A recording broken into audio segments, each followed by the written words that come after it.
আপনাদের সকলকে এখানে স্বাগত জানাচ্ছি। এটা নববর্ষের শুভেচ্ছা জানাচ্ছি আপনাদের সকলকে। আমি 1 জানুয়ারি এইভাবে আপনাদের সাথে দেখা করার একটা কর্মসূচি নিয়েছিলাম, কিন্তু আমাদের সাবেক প্রধানমন্ত্রী বেগম খালেদা জিয়ার মৃত্যুজনিত কারণে সেটা জাতীয় শোক দিবসের অংশ হওয়ায় ওইটা বাদ দিয়ে আসতে আমরা 4 তারিখে স্থানান্তর করেছি। আপনাদেরকে একটা শুভ সংবাদ দেওয়ার জন্যে আপনারা এর মধ্যেই কাগজ হয়তো পেয়েছেন যে এইবারে আমাদের 1 জানুয়ারিতে মজুদ গত 5 বছরের সাথে একটা তুলনামূলক চিত্র আমাদের দিয়েছি যে মজুদ ছিল এখানে 20,27,420 টন। এর আগের 5 বছরের একটা তুলনামূলক চিত্র আপনাদের দিয়েছি। আপনারা যারা কাগজ চাইবেন কাগজ দেওয়া আছে যে কখনোই এই পরিমাণ ছিল না। এর আগে সর্বোচ্চ 2022 সনে ছিল 18,81,000, 23 সনে ছিল 18,02,000, 2021 সনে ছিল 7,26,000, 24 সনে ছিল 15,52,000, 25 সনে ছিল 11,88,000, আর 20 সনে আল্লাহর রহমতে আমাদের সকলের প্রচেষ্টায় এটা এসে দাঁড়াইছে 20,27,420 মেট্রিক টন। আমরা আশা করছি এর পাশাপাশি আরেকটা আরেকটা ব্যাপারে আপনাদের কৌতূহল থাকবে যে আমরা যে খাদ্য সংগ্রহ অভিযান চালাই, আমন সংগ্রহ অভিযান চলমান আছে। আপনারা জানেন তার জন্য একটা টার্গেটটা সম্পর্কে আপনাদের ধারণা আছে। যে টার্গেটটা ফিক্স করা হয়েছে ফুড প্ল্যানিং মনিটরিং কমিটির মিটিংয়ে। যে টার্গেট দেওয়া হয়েছিল যে মিনিমাম টার্গেটটা থাকে মিনিমাম টার্গেট দেওয়া হয়েছিল যে আমাদের ধান সংগ্রহ করতে হবে 50,000 মেট্রিক টন, সিদ্ধ চাল সংগ্রহ করতে হবে 6 লাখ মেট্রিক টন, আতপ চাল সংগ্রহ করতে হবে 57,000 মেট্রিক টন। সেক্ষেত্রে আমরা এর মধ্যেই কিন্তু টার্গেট অতিক্রম করেছি। ধান করেছি 1,31,000 মেট্রিক টন, সিদ্ধ চাল করেছি 7,32,000 মেট্রিক টন, আতপ চাল করেছি 57,596 মেট্রিক টন। তো এই তথ্যগুলি আপনাদের জানানোর অর্থ হচ্ছে যে আল্লাহর রহমতে আমাদের খাদ্য পরিস্থিতি সন্তোষজনক। পরবর্তীতে যদি আপনারা জানেন কৃষি অত্যন্ত প্রকৃতি নির্ভর একটা জিনিস, বিশেষ করে আমাদের মতো দেশে, এবং এটা অত্যন্ত সংবেদনশীল জিনিস। আমাদের যদি পরবর্তীতে বড় ফসল যদি ভালো হয় তাহলে আমরা এই বছরটা আল্লাহর রহমতে নিরাপদে কাটাতে পারবো। এবং এখন যে অবস্থা আছে আল্লাহর রহমতে অত্যন্ত কমফোর্টেবল। এবং আমরা যে আমাদের সরকারের যেটা পাবলিক ফুড ডিস্ট্রিবিউশন সিস্টেম যেটা আছে এটা অত্যন্ত সচল আছে, সক্রিয় আছে। এর মাধ্যমে আমরা যে কর্মসূচিগুলি আছে সেই কর্মসূচিগুলি আমরা পরিচালনা করতে পারছি এবং পারবো ইনশাল্লাহ। তো আপনারা কোনো প্রশ্ন থাকলে করতে পারেন।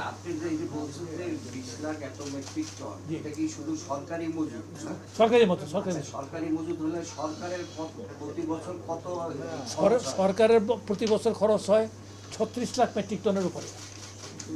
হ্যাঁ, 36 লাখ মেট্রিক টনের উপরে সরকারের বিভিন্ন programme as well as rationing থেকে আরম্ভ করে আপনার 36 লাখ মেট্রিক টনের উপর শুধু সরকারের খরচ হয়। জি,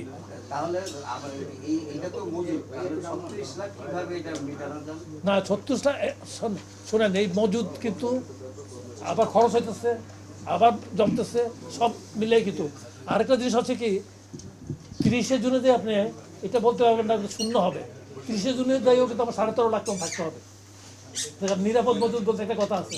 কারণ জুলাই, আগস্ট, সেপ্টেম্বর, অক্টোবর মাসে এবং নভেম্বর পর্যন্ত কোনো খাদ্য কিন্তু লোকালি জমা হয় না, কোনো প্রকিউরমেন্ট হয় না। July, August, September, October, November হয় না। আমন পরবর্তীতে আসে ডিসেম্বর মাসে। তো সুতরাং আমাকে পরবর্তী সময়ের জন্য তৈরি থাকতে হয়। আমি তো আপনাদেরকে তথ্য দিলাম, পাইছেন তো কাগজটা? না পাইলে আপনারা নিয়ে নেবেন। যেটা বলছি যে আমরা যে টার্গেট ফিক্স করা হয়েছিল, মেয়াদ ছিল ফেব্রুয়ারির 28 তারিখ পর্যন্ত আর কি। এর মধ্যে আমরা টার্গেট এক্সিড করে ফেলেছি। যেমন ধান 50,000 মেট্রিক টনের জন্য টার্গেট ছিল, 1,31,000 মেট্রিক টন সংগ্রহ হয়েছে। সিদ্ধ চাল টার্গেট ছিল 6 lakh metric ton, 7,32,000 metric ton এর মধ্যে প্রকিউর করা হয়েছে। আতপ টার্গেট ছিল 50,000 মেট্রিক টন, 57,596 মেট্রিক টন সংগ্রহ করা হয়েছে। এর মধ্যে ওইটা চলমান থাকবে, যেটা আছে চলমান থাকবে। যাদের সাথে কন্ট্রাকচুয়াল আছে, যাদেরকে যে টার্গেট দেওয়া হয়েছে সেই টার্গেট অনুসারে চলমান থাকবে।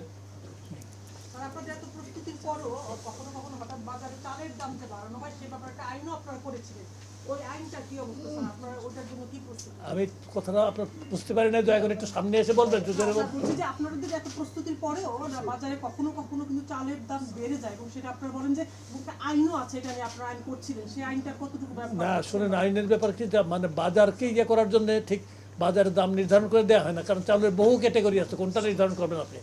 এখন কথাটা হচ্ছে কি, আমরা একটা জিনিস, ইকোনমিক্সের একটা তত্ত্ব আছে, আমরা সাপ্লাই চেইন যদি আমরা সমৃদ্ধ করতে পারি, রাখতে পারি, আমাদের গভর্নমেন্ট স্টকের মধ্যে যদি আমাদের ভালো ইয়ে থাকে, তাহলে বাজার দাম বেড়ে যাওয়ার সম্ভাবনা নাই।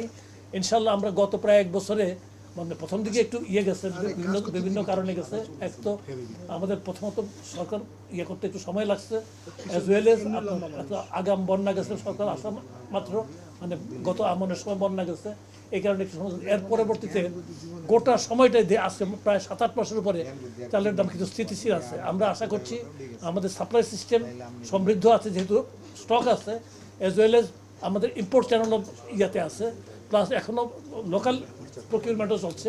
এটা এই ব্যাপারে আমার মনে হয় তেমন কোনো সংকট হবে বলে আমি মনে করছি না। স্যার, ভারত থেকে চালের যে আমদানি, স্যার, ভারতের সাথে আমাদের যে সম্পর্ক রাজনৈতিক, এই ব্যাপারে এই যে মানে কৃষি আমদানি, শুনুন, বাণিজ্যর সাথে আমরা রাজনীতিকে ইয়ে করি না। ভারত থেকে চালটা আমরা আমদানি করি টাকায়, মানে আমাদের মানে যেটাই বলেন, তারাও এটা বিক্রি করে। বাজারটা কিন্তু ক্রেতা এবং বিক্রেতা উভয়ের প্রয়োজন হয়। বিক্রেতাও বাজারে আসতে হবে, তার বিক্রি করার দরকার আছে, আমরাও বাজারে যে আমাদের কেনার দরকার আছে। ঠিক তেমনভাবে আমরা ভারত থেকে চাউল আমদানি বা যেসব জিনিস আমদানিটাকে আমরা রাজনৈতিকভাবে আমরা দেখি না, বা অন্য কোনো যেখান থেকে আনি আমরা এটা রাজনৈতিকভাবে দেখি না। আমরা এটাকে দেখি, এটা বাজারের ইয়ে হিসেবে, মেকানিজম হিসেবে আমরা দেখি, যেখানে আমরা কম পাই সেখান থেকে আমরা কিনি। স্যার, একটা বিষয় আপনি বলছেন রাজনীতি দেখেন না, ভারত কিন্তু খেলাধুলাকে রাজনীতিতে নিয়ে এসেছে, বাংলাদেশে একজনকে বাদ দেওয়া হয়েছে।